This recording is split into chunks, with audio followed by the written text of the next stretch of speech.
अवधूत चिंतन श्री गुरुदेव दत्त श्री स्वामी समर्थ तुम्हा सगळ्यांचं माझ्या चॅनलमध्ये खूप खूप मनापासून स्वागत आहे. 10 नोव्हेंबर 2023 या दिवशी धनतेरस आहे. धनतेरस म्हटलं की आपण ह्या दिवशी सोनं चांदी हिरे मोती दागिने यांची खरेदी करत असतो. त्याच्याच बरोबर धन्वंतरी देवांची आपण पूजा करत असतो, जी आरोग्याची देवता ओळखली जाते. आता हा दिवस एक महत्त्वाचा दिवस म्हणून अजूनही ओळखला जातो, तो म्हणजे यमदीपदान. ह्या दिवशी दिवशी आपल्याला यमदेवांना दीपदान करायचं असतं आणि आपल्या घरात कोणावरही अपमृत्यू येऊ देऊ नये अशी त्यांना विनंती करायची असते. आता हे यमदीपदान कसं करायचं, मंत्र कुठला म्हणायचा त्याच्याबद्दल आजची माहिती आहे. तर चला व्हिडिओला सुरुवात करूया. सगळ्यात आधी यमदीपदान करताना पणती नसावी, कणकेचा दिवा असावा. तो दिवा कसा करायचा ते मी तुम्हाला सांगणारच आहे. कणकेचा दिवा ज्यात मीठ टाकायचं नाहीये, फक्त हळद टाकायची आहे, पीठ भिजवायचं आहे, त्याचा तो दिवा करायचा आहे. त्याच्याबरोबर 2 मुठुडे करायचे असतात. आमच्याकडे त्याला मुठुडे म्हणतात, तुमच्याकडे काय म्हणता माहिती आहे, ते तुम्हाला आता व्हिडिओमध्ये समजेलच. परत एकदा सांगते, हे जे यमदीपदान आहे अर्थात ते तुम्हाला संध्याकाळी करायचं असतं. 7 नंतर तुम्ही ते यमदीपदान करू शकता.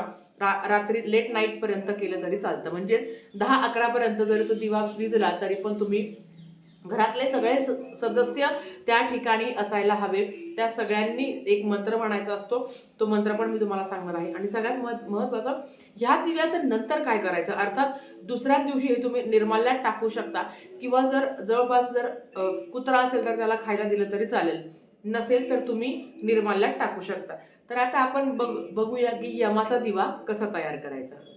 तर आता यमदीपदान करण्यासाठी असा दिवा आपल्याला बनवून घ्यायचा आहे. दिवा कसा बनवायचा ते तुम्हाला मी ऑलरेडी सांगितलं आहे. कृपया करून पणती घेऊ नका, कणकीचाच दिवा करायचा असतो. दिवा पेटवताना तो डायरेक्ट जमिनीवर स्पर्श होणार नाही याची काळजी घ्या. एक तुम्ही कागद घेऊ शकता किंवा एखादी डिश घ्या, त्या डिशवर तुम्ही तांदूळ टाका, त्या तांदळावर हळद कुंकू अर्पण करा आणि नंतर असा दिवा लावायचा आहे. दिवा लावल्यानंतर ह्या 2 मुठुड्या, आमच्याकडे याला मुठुड्या म्हणतो, तुमच्याकडे काय म्हणता माहिती नाही, ह्या 2 करायच्या आहे. तिळचं तेल किंवा मोहरीचं तेल असणं आवश्यक आहे. नसलं तर घरातलं जे भाजीचं तेल आहे ते वापरलं तरी चालेल. 2 वातीची मिळून 1 वात तुम्हाला करायची आहे आणि असा दिवा लावायचा आहे. आता हा दिवा लावून घ्यायचा. दिवा हा संध्याकाळीच लावायचा आहे, म्हणजे 7:30-8 नंतर तुम्हाला हा दिवा लावायचा आहे.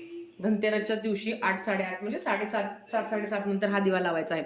आता हा दिवा लावताना काही ठिकाणी चौमुखी दिवा लावता, म्हणजे 4 दिशेने वाती करून दिवा लावता, काही ठिकाणी एकाच दिशेने वाती करून दिवा लावता. आता हा दिवा कुठे ठेवायचा, तर परत एकदा सांगते, हा दिवा घराच्या बाहेर, मुख्य दरवाजाच्या बाहेर ह्या दिव्याची जी दिशा आहे ही आपल्याला दक्षिणेकडे केली पाहिजे, कारण ती यमाची दिशा ओळखली जाते. तर आता हा दिवा पेटवल्यावर घरात किती मेंबर आहेत सगळ्यांनी ह्या दिव्याच्या पाया पडायच्या असतात. हळद कुंकू अक्षदा आपल्याला ह्या दिव्याला व्हायची आहे. तर आपल्याला ह्या दिव्याला हळद कुंकू अक्षदा वाहून घ्यायची आहे.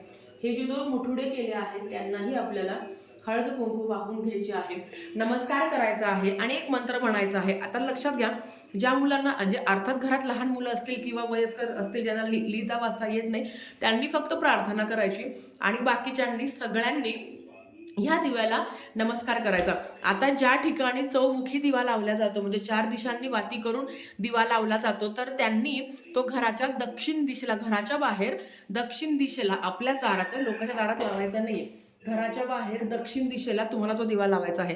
आणि जे फक्त एकच वात करतात, तर ही वात दक्षिण दिशेला आली पाहिजे. आता दिवा कुठे लावायचा, तर मुख्य दरवाजाच्या बाहेर लावू शकता किंवा जर तुम्ही सोसायटीमध्ये राहत असाल तर तुम्ही बाल्कनीत लावलं तरी चालेल. फक्त ही जी वात आहे ही दक्षिण दिशेला असावी. आपल्याला माहिती आहे की एरवी आपण कधीही दक्षिण दिशेला वात करत नाही, पण यमदीपदानाला दक्षिण दिशेला वात करायची, कारण ती यमाची दिशा मानली जाते. आता सगळ्यांनी ह्या दिव्याच्या पाया पडायचा आणि एक मंत्र म्हणायचा आहे. मंत्र मी डिस्क्रिप्शन बॉक्समध्ये लिहून देते. मंत्र असा आहे, मृत्यूनाम दंडपाशाभ्याम कालेन श्यामया सहा त्रयोदशाम दीपदानात सूर्यजहा प्रियता मम. हा एक मंत्र आहे जो घरातल्या सगळ्यांनी, ज्यांना लिहिता वाचता येतं त्यांनी आवर्जून म्हणावं. आता दिवा लावल्यावर तो जास्त काळ पेटत कसा राहील याची काळजी घ्या. अर्थात हवा आली तर ती आपल्या हातात नाहीये, दिवा विझून जाईल मनात आणू नका. आता काय असतं ना, शुक्रवार आहे तर ऑफिसला जाणारे लोक असतात, कोणाचे मिस्टर रात्री 10ला येतात, कोणी 12ला येतं, कोणी लवकर येतं, कोणी लेट येतं. तर अशा वेळेस काय करायचं, दिवा विझणार नाही याची तुम्हाला काळजी घ्यायची आहे. पण समजा यदा कदाचित जर तुमचा दिवा विझला तर काय करायचं, ते जेव्हा येतील तेव्हा परत तेल टाकायचं, दिवा प्रज्वलित करायचा, त्यांनाही हळद कुंकू अक्षता अर्पण करायला लावायची, त्यांना हा मंत्र म्हणायला लावायचा आणि यमदेवांना प्रार्थना करायची की माझ्या घरात कधीही अकाल मृत्यू येऊ देऊ नको. ही साधी एक मंत्र फक्त तुम्हाला म्हणायचा आहे. आता या यमदीपदानाचे काय महत्त्व आहे ते तुम्हाला सांगते. म्हणजे त्याची एक अशी छानपैकी कथा आहे की आपण यमदीपदान का करायचं असतं. तर बघा, आता त्याच्या आधी आपण जेव्हा दिव्याला आपण जेव्हा हळद कुंकू अक्षता अर्पण करतो, एक फूल असेल घरात तर ते अर्थात तुम्हाला या दिव्याला एक फूल अर्पण करायचं आहे. जे तुमच्याकडे असेल ते फूल तुम्ही अर्पण करू शकता. आता याची कथा तुम्हाला सांगते की का बरं आपल्याला यमदीपदान करायचं असतं, काय आहे त्याचं महत्त्व किंवा का बरं केलं जातं. तर बघा, एकदा यमराजाने आपल्या दूतास एक प्रश्न विचारला, काय रे, आजपर्यंत तुम्ही अनेक लोकांचे प्राण हरण केले आहे, पण हे करीत असताना असा कुठला प्रसंग घडला की त्यामुळे तुम्हाला फार वाईट वाटले, तुम्हालाही दुःख झाले. थोडा विचार करून दूतांनी उत्तर दिले, आठवतो म्हणजे ते दूत बोलले की आठवतो आम्हाला असा एक प्रश्न. धर्मराज म्हणाले, सांग बरं. दूत म्हणाले, महाराज, पृथ्वीवरील हेमराज नावाच्या राजाच्या मुलाचे प्राण हरण करताना आम्हाला अतिशय दुःख झाले होते. एवढं दुःख होण्याचं कारण काय, असं राजांनी विचारलं. यमराजांनी विचारलं तेव्हा दूत म्हणाले, महाराज, या राजकुमाराचा विवाह 4 दिवसाआधीच झाला होता. सगळ्या राजवाड्यात केवढा आनंद निर्माण झाला होता.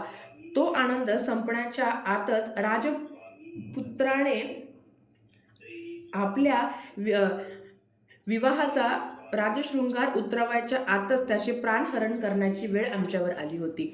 नुकत्याच लग्न झालेल्या त्याच्या पत्नीपासून त्याचे प्राणहरण करताना आमचे डोळे ओले झाले होते. तिचा शोक पाहून आम्हालाही वाईट वाटले होते. हा प्रसंग ऐकून यमराजालाही वाईट वाटले, त्याच्याही डोळ्यात पाणी आले. तोच नंतर दूत म्हणाला, महाराज, कृपा करा आणि ना असा प्रसंग परत येणार नाही असे काहीतरी करा. तेव्हा यमराज म्हणाले, ठीक आहे, जे लोक या त्रयोदशीला मला दीपदान देतील आणि आजपासून नंतरचे 5 दिवस दीपोत्सव साजरा करतील, त्यांच्यावर असा अपमृत्यूचा प्रसंग कधी येणार नाही. तेव्हापासून ही प्रथा पडलेली आहे. आता तुम्हाला समजलं असेल आपण दीपदान का करतो. मृत्यू हे अटळ आहे, पण आपल्यावरही कधी अकाल मृत्यू येऊ देऊ नये, आपल्या परिवारावरही कधी अकाल मृत्यू येऊ देऊ नये, म्हणून आपण दीपदान करायचं असतं. तर ह्या पद्धतीने आपल्याला दीपदान करायचं आहे. मंत्र मी तुम्हाला डिस्क्रिप्शन बॉक्समध्ये लिहून देते, काळजी करू नका. ताई, विटाळ आहे, सुतक आहे, तर काय करू शकतो. तर अशा वेळेस दीपदान शक्य असेल तर करू नका. आता तुम्हाला जर मासिक धर्म आला असेल तर घरातल्या मंडळींकडनं तुम्ही दीपदान करून घेण्याचा प्रयत्न करा. पण जर सुतक असेल तर अशा वेळेस करू नका असं मला वाटतं. तर ह्या पद्धतीने तुम्हाला धनतेरसच्या दिवशी म्हणजेच शुक्रवारी दीपदान करायचं आहे. झालेली सेवा महाराजाच्या चरणी मी रुजू करते आणि आजचा व्हिडिओ इथेच थांबवते. आवडला तर लाईक, शेअर, सबस्क्राईब करा. भेटूया परत अशाच एका नवीन व्हिडिओसोबत. श्री स्वामी समर्थ.